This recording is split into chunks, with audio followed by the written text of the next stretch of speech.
Thanks for staying with us. So our hot topic today is about smuggling. I'm going to let Nima give us the background of this story. Yes, Nima, go ahead. So there was a video trending over the weekend of a man who had been given food items to deliver in Dubai. And he had the wisdom, I don't know where he got it to open. So these were packed foods, milk, chocolates, biscuits, and he just decided to open them. Cannabis were in some packs. The person had disguised and resealed. So, he had some other funny drugs. He had codeine. He had all sorts, and they were all disguised in food packages, palm oil, and given to him to take abroad. Ew. In some countries, these are death sentence offenses, and you will give your loved one to help you carry. I don't understand. So the issue of smuggling drugs, we've been talking about NDLEA, busting people at the airports, and we want to focus on how we must be careful. Have you experienced this where somebody asked you to take something, you finally discovered that those are contrabands? You can let us hear your thoughts. Hello, Ifeanyi, are you there? Yes, I'm here. You're live. Go ahead, please. Okay. It's just a sad one because at the moment I am trying to recover from such kind of incident. Wow. And mine was so terrible to the extent that it was it's a brother that actually bought a briefcase from me while I was in the UK. Wow. I never knew that it was loaded with drugs. Hey. And I have to pack my clothes and every other thing. And on getting to the airport, I was arrested. And I've wasted 15 years of my time for something I do not know about. And they say forgive and forgive, my dear. It's a terrible one that I don't think forgiveness is here at this moment. Yeah, because I wasted 15 years of my time. Oh, God. 15 days. 15 years. Never knew the briefcase was loaded. So loaded with drugs, well sealed. And I have to pack my clothes. And I was living freely. It was supposed to be a gift, but I was so surprised that when it was opened. And I think God will just have to hold on for now. When I get back to the States, man, I will just have to take it in a different way. I don't think forgiveness is here at the moment. Thank you, Ifeanyi, for calling and sharing your story. That is really, really painful. 15 years of your life gone because your brother gave you a suitcase full of drugs to travel. Hello, Boyade. Yes, good morning. Good morning, sir. You're live. Go ahead, please. Mario, just let me thank God. I would have been jailed when I was almost 60, and at a time my son was getting married in UK. I left. I told my wife and the family members to go before me. I retired as a director of Federal Ministry, Public Service. What would have been the headline?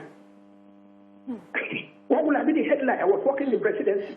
A friend came and gave me a laminated book. And I did not know, in my innocence. Laminated book. I collected this since it was a book. I didn't know what they had gone to do was to laminate either cocaine or heroin. Hey. Books. There's no hiding place for this. And I collected. But you know, I am a child of God. Hey. I got to UK safely.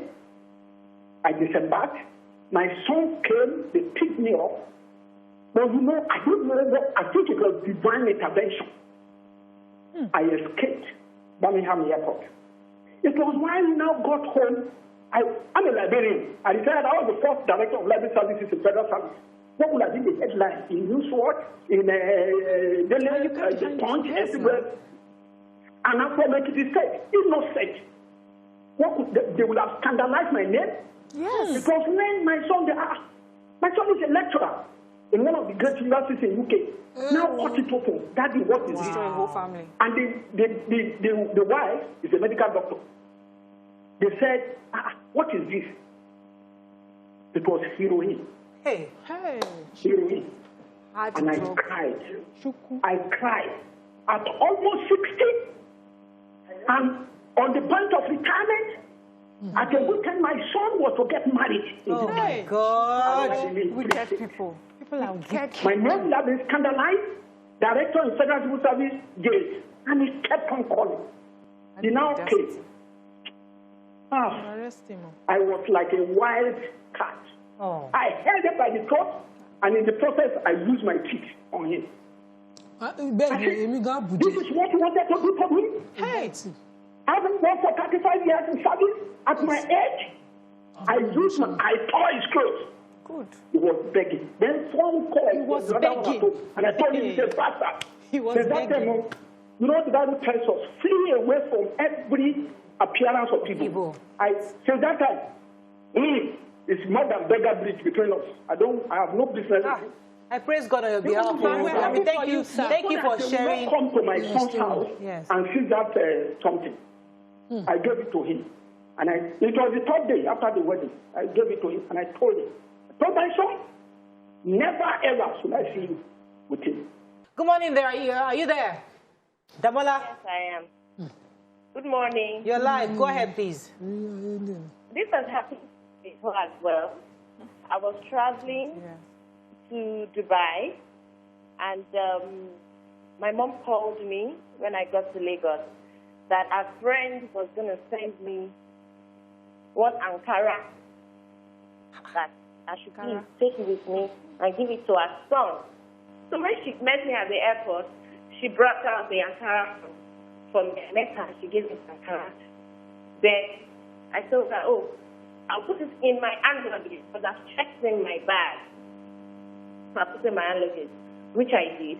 When I got to Dubai, randomly, they just stop you and they search your bag when you go through that machine. And my bag kept on beeping. And I wondered, I don't have anything illegal in my bag. I kept on beeping. So they told me to go into a room.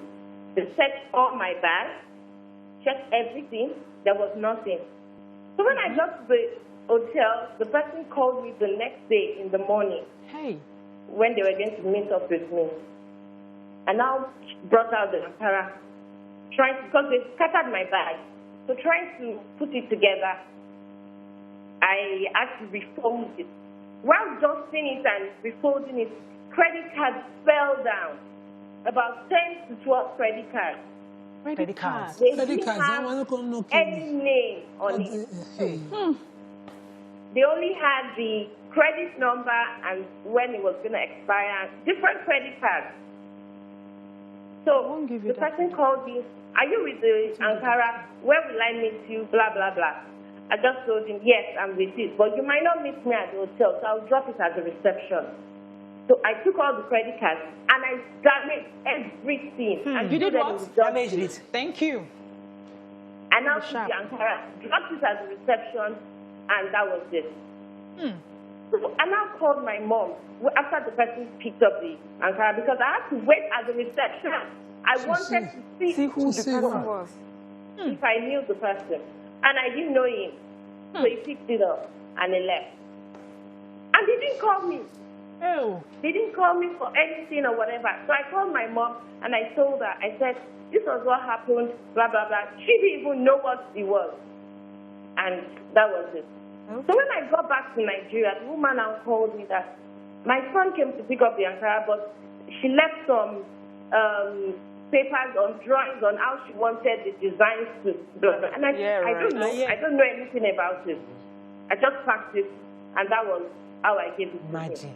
And she didn't tell me, and she said, okay, no problem. Thank you very much. So the woman was in the know. Yes. Hey. People did not go to her house. Hey, and arrange her. I hope Nigerians are hearing all these stories. See, in this life, if you don't know how to set boundaries, go and learn it. If you don't know how to say no, go and learn it. If you need to be coached to say no to certain people and even everybody, please, for your self-preservation, I will coach you for free.